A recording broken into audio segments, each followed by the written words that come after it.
পৃথিবীতে যে কোনো ঘটনা বা যে কোনো উদ্ভাবন বা যে কোনো স্থাপনা বা যা কিছু ঘটেছে এ পর্যন্ত প্রতিদিন ঘটছে, প্রত্যেকটাই কোনো না কোনো মানুষ, কেউ না কেউ সেটা চিন্তা করেছে বা কোনো একটা প্রয়োজন তৈরি হয়েছে, সেই প্রয়োজন থেকে ওই ঘটনাটা ঘটেছে।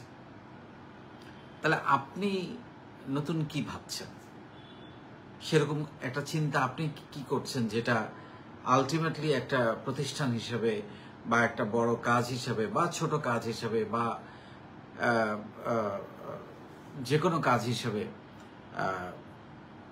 প্রতিষ্ঠিত হবে। সেটা আপনার জন্য হোক, আপনার পরিবারের জন্য হোক, আপনার গ্রামের জন্য হোক, আপনার সমাজের জন্য হোক, যার জন্যই হোক, বা আপনার বন্ধু বান্ধবের জন্য হোক, কিছু একটা কিছু যেটা বলবে যে এটা হচ্ছে তার চিন্তা।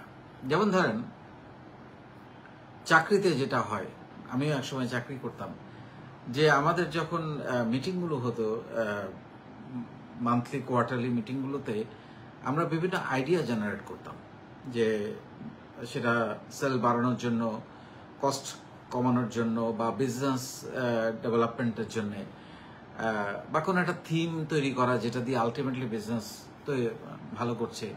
তো সেইখানে যার আইডিয়াটা আলটিমেটলি গ্রহণ করা হতো এবং এটা সাকসেসফুল হতো, পরবর্তীতে সেটার কারণে বিজনেসের যদি গ্রোথ আসতো বা সেলে গ্রোথ আসতো বা কস্ট কমে যেত, তখন কিন্তু বলা হতো যে এই আইডিয়াটা কিন্তু ইকবাল বলেছে বা এই আইডিয়াটা অমুক বলেছে, যার কারণে এটা হয়েছে। এরকম আমাদের আসলে নিজস্ব কিছু, নিজের কিছু তৈরি করার একটা চিন্তা ভাবনা থাকতে হবে, এবং সেটার জন্য আসলে একটু নিজের সঙ্গে কথা বলা, একটু অবজারভেশন পাওয়ার বাড়ানো, একটু চিন্তা করা, একটু রিসার্চ করা, একটু লেখাপড়ার প্রয়োজন আছে। আপনি যদি চিন্তা করেন যে আমি সবকিছু যেভাবেই হয়ে আসছে ফরম্যাট আকারে করব, গতানুগতিকভাবে করব, তাহলে আসলে অনেকের মাঝে আপনিও হাজার হাজার লাখো মানুষের মধ্যে সাধারণ হয়ে যাবেন। কিন্তু আপনি যদি সাধারণের মধ্যে একটু হলেও অসাধারণ হতে চান, তাহলে আপনার একটা নিজস্ব চিন্তা, নিজস্ব ভাবনা থাকতে হবে। ধরেন কোথাও কোনো একটা স্থাপনা হয়েছে, কথা আমি যদি নর্মালি একদম বোঝাই যে এখানে একটা বিল্ডিং হয়েছে বা এখানে একটা রাস্তা হয়েছে, কেউ না কেউ চিন্তা করেছে যে এখান দিয়ে একটা রাস্তা হওয়া দরকার বা একটা বিল্ডিং হওয়া দরকার, বা আপনি একটা কোনো একটা প্রতিষ্ঠান আপনি দেখতে পাচ্ছেন বা আপনার একটা প্রতিষ্ঠান, তার মানে এটা তো আপনার বা কারো না কারো চিন্তা থেকে বা প্রয়োজন থেকে। অনেক সময় যেটা হয়, প্রয়োজন থেকে অনেক কিছু হয়ে যায়, তখন আসলে খুব বেশি চিন্তা করা লাগে না যে এটা একটা প্রয়োজন। যেটা আমরা বলি সমস্যা সমাধান থেকে, সমস্যা থেকে কোনো উদ্ভাবনী আইডিয়া তৈরি করা, মানে সমস্যাটা সমাধান করতে গিয়ে একটা বিজনেস আইডিয়া তৈরি করা, সেটা যেমন মানে তার মানে প্রয়োজন থেকে একটা বিজনেস আইডিয়া তৈরি হচ্ছে। একইভাবে প্রয়োজন তৈরি করা মানে অভ্যাস তৈরি করা। যেমন আমরা তো একসময় আমরা চা খেতাম না, প্রয়োজন ছিল না, বা আমরা একসময় ফাস্টফুড খেতাম না, সেটার কোনো প্রয়োজন ছিল না। আমরা একসময় বোতলে পানি খেতাম না, মিনারেল ওয়াটার, সেটার প্রয়োজন ছিল না। আমরা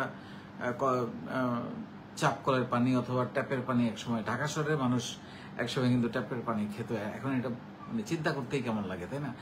তো তারপরে কি হলো, মানে সময়ের সাথে সাথে জিনিসগুলো যখন মানে এনে এটা যখন মানুষের কাছে একটা সহজ করে দিল জীবনযাপন, বা ওই যে যেটা বললাম আমরা চা খেতাম না, ব্রিটিশরা আমাদেরকে চা খাওয়া শিখিয়েছে, এখন আমরা সবাই চা খাই, সেরকম আর কি। যে হয়তো এটা অত প্রয়োজনীয় কোনো জিনিস না, কিন্তু আপনাকে প্রয়োজন তৈরি করে দিচ্ছে এনে দেখিয়ে ব্যবহার করিয়ে।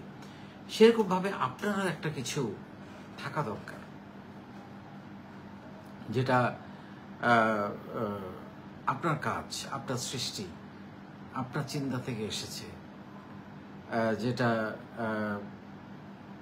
সেটা আপনার প্রতিষ্ঠান হতে পারে, সামাজিক কাজ হতে পারে, সেটা আপনার ইভেন আমি যেটা একটু আগে বললাম, আপনি হয়তো চাকরি করেন, সেখানেও আপনি চেষ্টা করবেন একটু রিসার্চ করতে, একটু চিন্তা করতে যে কিভাবে ওই প্রতিষ্ঠানের রেভিনিউটা বাড়ানো যায়, কিভাবে কোনো একটা বিষয় আইডিয়া দিয়ে কষ্ট কমানো যায়। আপনি যদি ফোকাস লাইটের নিচে থাকতে চান নিজেকে, সেটা আপনার প্রতিষ্ঠানে হোক বা যে কোনো জায়গায় হোক, তাহলে আপনাকে এগুলো করতে হবে।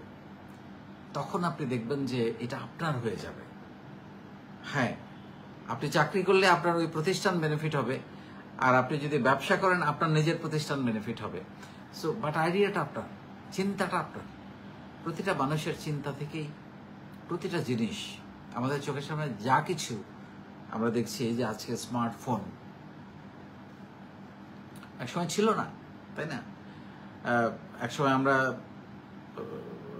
টিএনটি কানেক্টিভিটির মধ্য দিয়ে, টিএনটি লাইনের মধ্য দিয়ে ফোন ইউজ করতাম, মোবাইল ফোন, তাই না? আবার একসময় মোবাইল ফোন ছিলই না বাংলাদেশে, যদি আমরা বলি। তারপরে কারো না কারো চিন্তা থেকে বাংলাদেশে প্রথম ইন্টারনেট এসেছে, প্রথম মোবাইল ফোন এসেছে। আমরা একসময় ভিসেট স্যাটেলাইট দিয়ে আমরা ইন্টারনেট ব্যবহার করতাম, এখন সাবমেরিন দিয়ে ব্যবহার হচ্ছে। তো সবকিছুই মানে এই জন্য সবকিছুই কিন্তু কারো না কারো চিন্তা থেকে এসেছে।